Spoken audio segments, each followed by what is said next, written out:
कांपता नजर आ रहा है। नारे तकबीर, नारे रिसालत, मसलके आला हजरत, नारे हैदरी, इश्क मोहब्बत, इश्क मोहब्बत, इश्क मोहब्बत, इश्क मोहब्बत। प्यार से बोलिए सुभान अल्लाह, झूम के बोलिए माशा अल्लाह। हजरात तवज्जो हासिल कीजिए। अब आइए मैं आपको बताता हूँ कि घर वालों का रुख कितना अच्छा होता है और घर वालों के हौसलों से इंसान कितनी तरक्की करता है। आपने कभी इसको महसूस किया? अरे बोलिए, आपने कभी महसूस किया? आज का पुरफेतन दौर है, बहुत कम लोग महसूस करते हैं। घर में बेटे की शादी होगी, पड़ोसी दावत खाएगा, अपना भाई दावत नहीं खाएगा, उसे टेंशन है। घर में शादी होगी, अड़ोस पड़ोस के लोग आएंगे मगर फूफी नहीं आएगी, उससे टेंशन है। अड़ोस पड़ोस के लोग आएंगे, खाला नहीं आएगी, उससे टेंशन है। अड़ोस पड़ोस के लोग आएंगे, चाचा नहीं आएंगे, उनसे झगड़ा है। घर वालों की अहमियत को मामूली मत समझो। घर वाले कितने मजबूत होते हैं, याद रखो। जहां पूरी दुनिया साथ छोड़ती है, वहां पे घर वाले हौसला बढ़ाते हैं। ज़हन करीब करो, मुस्तफ़ा जाने रहमत के घर वालों का हाल जरा सा सुनो। मुस्तफ़ा जाने रहमत के घर वालों ने इस्लाम को किस तरीके से आगे बढ़ाया, तवज्जो हासिल करो। आइए मैं आपको एक मिसाल की दुनिया में ले जाना चाहता हूँ। हमारे बीच बैठे हुए हैं ये उलमा इकराम। मैंने सुना है हजरत शाहनवाज हसन ने बहुत अच्छा मकान बनाया है, बहुत खूबसूरत मकान बनाया है। सुनिए, तवज्जो के साथ सुनिए, इनका मकान बहुत खूबसूरत है, मगर मकान उस वक्त ये बनाए जिस वक्त इनके गांव में हर चार जानिब लोग तिरछी नजर से इनको देखते थे। इनके पास रुपए पैसे की कमी थी। ऐसे आलम में इनके सर छुपाने की जगह नहीं थी। इन्होंने सोचा कि सर छुपाने की मैं जगह बनाऊंगा, एक मकान बनाऊंगा। लेकिन पैसे नहीं है तो मकान बनाऊंगा कैसे? इन्होंने अपने दोस्त के सामने इस बात को रखा। इनके दोस्त ने कहा कि मेरे दोस्त घबराना नहीं, तुम मकान बनाना चाहते हो, जितनी छड़ें लगेंगी इस रड़ मैं सब दूंगा, तुम मकान बनाओ। हौसला मिला अपने दोस्त से, इन्होंने मकान की बुनियाद डाल दी। सिर्फ छड़ से तो काम नहीं होगा, दूसरे दोस्त से कहा मैं मकान बनाना चाहता हूँ, छड़ का तो इंतजाम हो गया है, बालू है, सीमेंट है। तो दोस्त ने कहा कि मैं जितनी सीमेंट लगेगी मैं दूंगा, तुम घर बनाओ। एक दोस्त ने सीमेंट दिया, एक दोस्त ने छड़ दिया, एक दोस्त ने बालू दिया, एक दोस्त ने कंकरी दी, एक दोस्त ने मजदूरी दिया मिस्त्री की। तमाम के तमाम दोस्तों ने जब मदद किया तो इन्होंने घर की बुनियाद डाल दी। और जब घर की बुनियाद डाली, पहली छत हो गई। जैसे पहली छत हुई, अगल बगल जाने वाले लोग तिरछी नजर उठा करके देखे, और दोस्तों ने मदद किया, दूसरी छत हो गई, और मदद किया, तीसरी छत हो गई, और मदद किया, चौथी छत हो गई, और मदद किया, पांचवी छत हो गई। इधर छत पे छत, 5 छत इन्होंने डाल दिया। और 5 छत डालने में दोस्तों से मदद लिया। इनकी उम्र भी आगे बढ़ती रही। एक वक्त आया कि बिल्कुल ये 60 बरस के करीब करीब हो गए। अब इनको समझ में आ गया मौत तो बरहक है, दुनिया से जाना है, लेकिन मेरे दुश्मन ताक में लगे हुए हैं, मैं अभी जिंदा हूं, किसी की हिम्मत नहीं हो रही मेरे घर के ऊपर उंगली उठाने की। लेकिन जैसे मेरी आंख बंद होगी, वैसे ही लोग खड़े हो जाएंगे मेरे घर को तोड़ने के लिए, मेरी छत को तोड़ने के लिए, मेरी दीवार को तोड़ने के लिए, मेरे घर को परागंदा करने के लिए। अब 60 साल की उम्र में इन्होंने अपने बच्चों को बुलाया और बुला करके कहा कि मेरे नौनिहालों, मेरे शहजादों, मेरे बेटों, आज मैं एक नसीहत करना चाहता हूँ। बच्चों ने पूछा था बाबा बोलो क्या नसीहत है? तो बाबा ने कहा था बेटो याद रखना, जब तुम सब छोटे छोटे थे उस वक्त तुम्हारे सर को छुपाने के लिए एक मकान बनाना था। तुम सब छोटे छोटे थे, इसलिए मैंने अपने दोस्तों से मदद लेकर के ये 5 मंजिला मकान बनाया है। लेकिन अब जब तुम बड़े हो गए हो तो बेटो अब मेरी आंख बंद होने वाली है, मेरी आंख बंद होते ही दुश्मन आएंगे इस मकान को तोड़ने के लिए। अब इस मकान को बचाएगा कौन? मैं उन दोस्तों से कहूं कि तुम आकर के बचाओ? नहीं, मुझे शर्म आती है। उनसे मदद लेकर के मैंने मकान बनाया। बनाने की जिम्मेदारी मेरे दोस्तों की मदद की थी, दोस्तों की मदद से मकान बना लिया। लेकिन अब जब बचाना है, अब बचाने के लिए मैं दोस्तों के पास नहीं जाऊंगा। मेरा बेटा तू खड़ा हो जा, तू वादा कर जब दुश्मन आएंगे इस मकान को तोड़ने के लिए तू इसको बचाएगा। बड़े बेटे ने कहा बाबा फिक्र मत करो, मैं इसको बचाऊंगा। छोटे बेटे ने कहा बाबा फिक्र मत करो, मैं इसको बचाऊंगा। मझले बेटे ने कहा बाबा इसकी फिक्र मत करो, मैं इसको बचाऊंगा। तमाम के तमाम बेटों ने कहा था बाबा फिक्र मत करना, तुमने कोई मामूली मामूली मकान नहीं बनाया है, दोस्तों से मदद लेकर के बनाया है। इस मकान को बचाने की जिम्मेदारी हमारी होगी। बाबा ने पूछा था, बेटो अगर मकान को बचाने के लिए खून खराबे की नौबत आ जाए तो बेटों ने कहा बाबा परवाह मत करो, हम खून भी बहा देंगे। बाबा पूछ रहा था, बेटो अगर इस मकान को बचाने के लिए जायदाद देनी पड़े, बेटों ने कहा जमीन जायदाद दे देंगे। बेटो सोच करके बोलना, अगर मकान को बचाने के लिए तुम्हें अपने घर संसार को छोड़ना पड़े, बाबा फिक्र मत करो, घर संसार छोड़ देंगे। बेटो अगर इस मकान को बचाने के लिए तुमको अपनी औलाद कटवानी पड़े, तो बेटों ने कहा था बाबा फिक्र मत करो, अपनी औलाद को कटवा देंगे, मगर बाबा तुम्हारे बनाए हुए मकान को टूटने नहीं देंगे। बाबा लास्ट में पूछते हैं, बेटो अगर इस मकान को बचाने के लिए तुम्हें अपनी जान की कुर्बानी देनी पड़े तब क्या करोगे? तो बेटे खड़े हुए और कहा था, बाबा ये जान किस दिन के लिए है? ये जान इसी दिन के लिए है कि तुम्हारे नाम पर जान चली जाए, तुम्हारे नाम पर जान चली जाए। इसलिए बाबा याद रखना, इस मकान को बचाने के लिए अगर हमें अपनी जान भी देनी पड़े तो हम जान भी दे देंगे, मगर मकान पे आंच नहीं आने देंगे, मकान की ईंट नहीं गिरने देंगे, मकान की छत को गिरने नहीं देंगे, मकान के दरो दीवार को नहीं गिरने देंगे, मकान के रंगो रोगन को मिटने नहीं देंगे, मकान की खुशनुमाई को खत्म नहीं होने देंगे, मकान की रोशनी को मिटने नहीं देंगे। जब बेटों ने वादा कर लिया था तो बाबा मुस्कुराए थे और मुस्कुराते मुस्कुराते दुनिया से चले गए थे।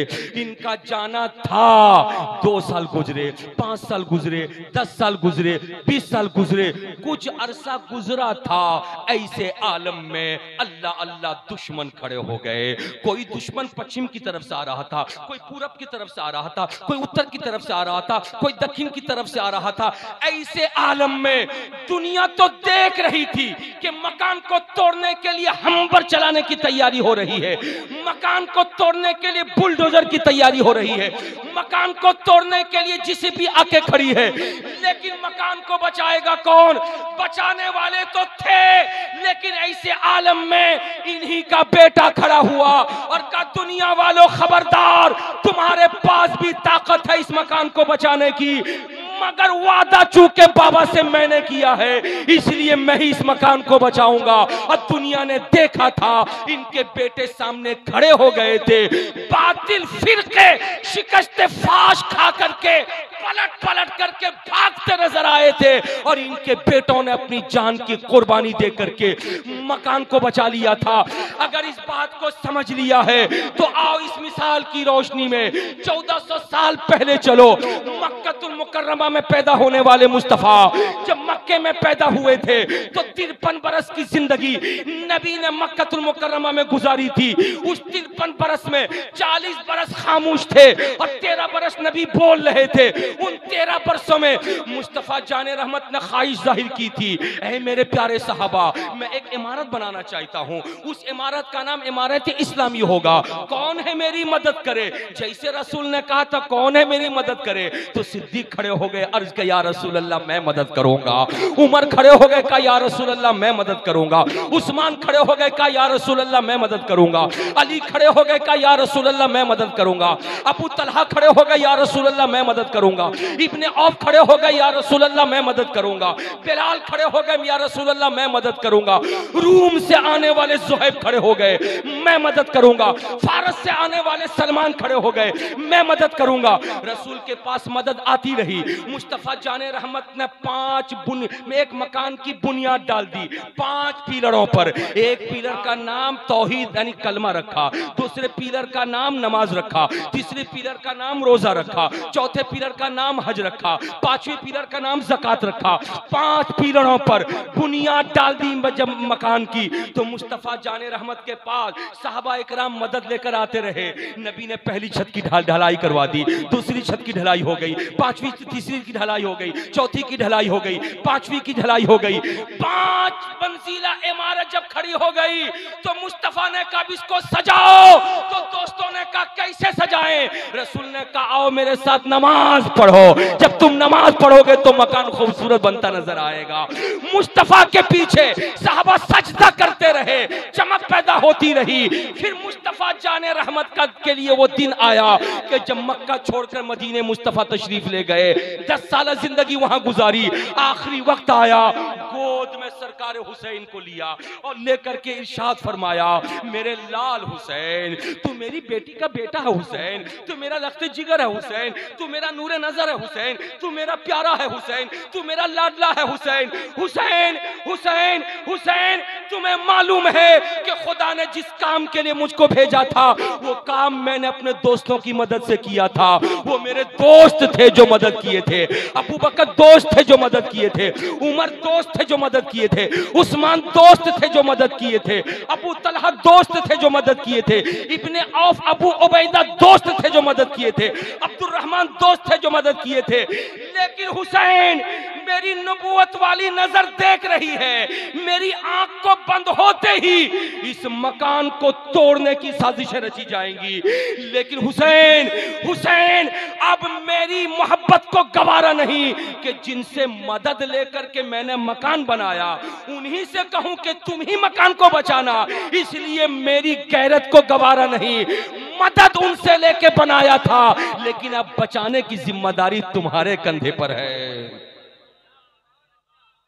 नारे तकबीर, नारे रिसालत, मसलके आला हजरत, अहले बैत कॉन्फ्रेंस, नारे तकबीर, नारे रिसालत। प्यार से बोले सुभान अल्लाह, हाथों को लहरा के बोले या रसूल अल्लाह। रसूल कौनैन सल्लल्लाहु ताला अलैहि वसल्लम गोद में लेकर के हुसैन से कह रहे हैं हुसैन अब बचाने के लिए मैं दोस्तों से नहीं कहूंगा बचाओ, मैं किससे कहूंगा? बोलिए ना भैया, बोलो बोलो, अपने घर वालों से। किससे कहूंगा? अरे बोलिए किससे कहूंगा? घर वालों से। और याद रखो हर बाप की दिली ख्वाहिश होती है मेरे बेटे मेरे लाल अगर मेरे बनाए हुए पर कुछ इजाफा नहीं किया तो कोई बात नहीं, कम से कम इसको बचा लेना। अरे बोलिए ना, एक बाप की ख्वाहिश है कि नहीं है? कम से कम इसको बचा लेना। बेटा अगर 2 मंजिला नहीं बना सका तो कोई बात नहीं, लेकिन तेरा बाप 1 मंजिला बनाया उसको बचा लेना। बेटा अगर 2-4 बीघा जमीन नहीं खरीदा तो कोई बात नहीं, लेकिन 18 बीघा तेरा बाप खरीदा उसको बचा लेना। बेटा मैंने अपने समाज में सच्चाई के जरिए, अपने समाज में ईमानदारी के जरिए, बोलिए बोलिए प्यार से बोलिए, अपने समाज में दूसरों की मदद के जरिए, अपने समाज में दूसरों को प्यार देके, अपने समाज में दूसरों की मुसीबत में खड़ा होकर मैंने एक पहचान बनाई है। बेटा अगर तू अच्छे बाप का बेटा है तो अपने बाप के नक्शे कदम पर चलते हुए बाप की अदाओं को बचा लेना, बाप की अदाओं को बचा लेना।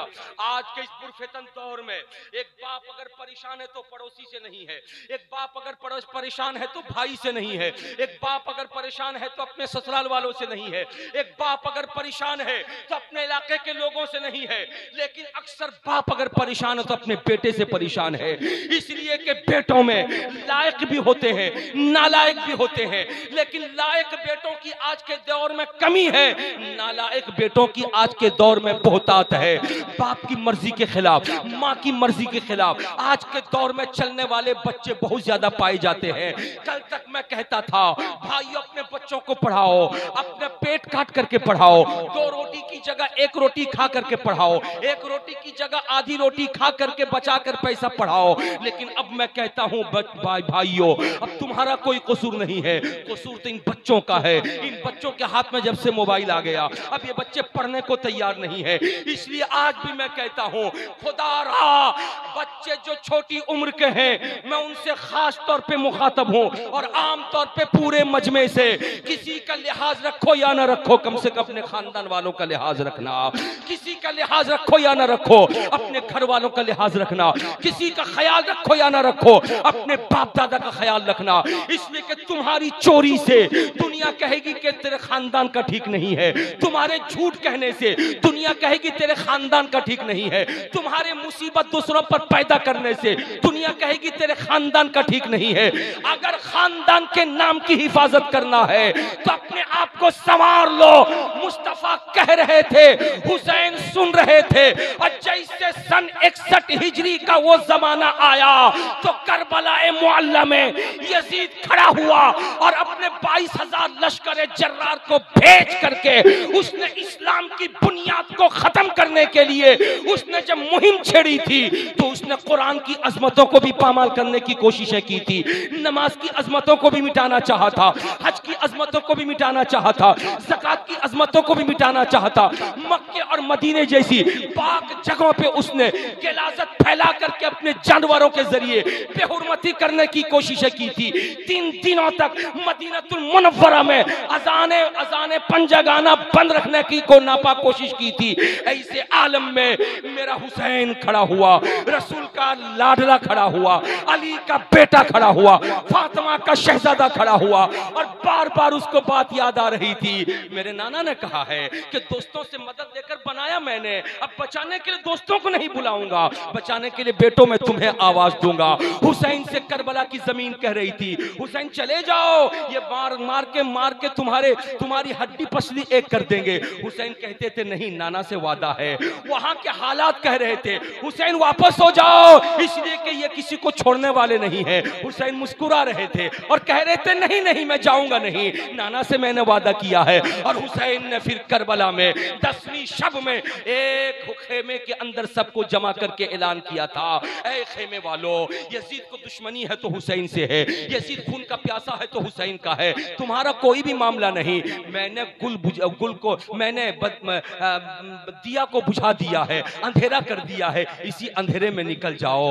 मगर जाने साराने हुसैन का क्या कहना, खड़े हो गए और कहा था रसूल के लाल को छोड़ करके हम जाने को तैयार नहीं है। फिर दुनिया ने देखा मेरे हुसैन ने नमाज की अजमतों को, कुरान की अजमतों को, हरमैन तैयबैन की अजमतों को, हज की अजमतों को बचाने के लिए जरूरत पड़ी है तो 6 महीने के लाल अली असगर को भी कुर्बान किया है, जरूरत पड़ी है तो 18 साल के लाल अली अकबर को भी कुर्बान किया है, जरूरत पड़ी है तो कासिम जैसे नौजवान को भी कुर्बान किया है। और जब यजीदी खामोश नहीं हुए तो आखिर में हुसैन पाक ने अपनी जान दे दिया है, लेकिन बातिल के सामने हथियार नहीं डाला है और बता दिया है कि लाडला हो तो हुसैन जैसा लाडला हो, बेटा हो तो हुसैन।